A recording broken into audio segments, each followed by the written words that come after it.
The debate on pregnancy. Should pregnant women avoid acetaminophen entirely?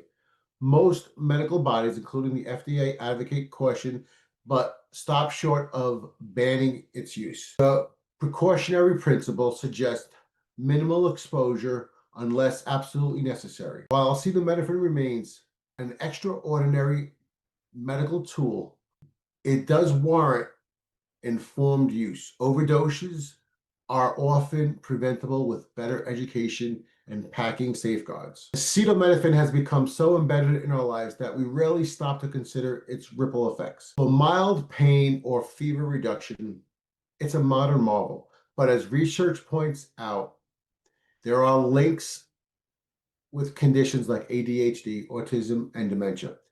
It's clear that habitual or uncritical use can no longer be the norm.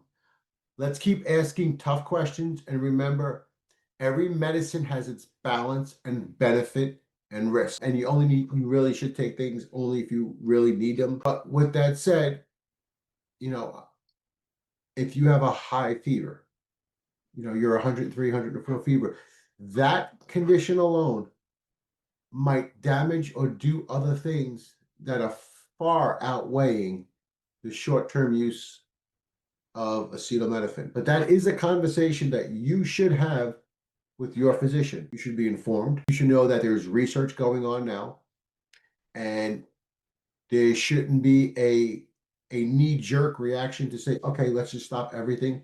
But it does make you say, hey, wait, let's evaluate it. Let's make sure we're seeing enough research and we know what we're putting in our body and why we're putting it in our body.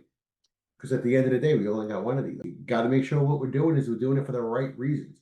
And you should know what you're doing and you should know what the risks are. Everything in life has a balance.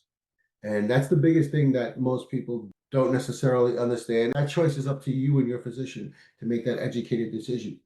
But nothing in life is that cut and dry. Everything has a place, and you have to understand the balance of when you should do it, why you should do it, what are the risks, and what's good for me. You have to understand those risks, and you have to understand the information that's out there.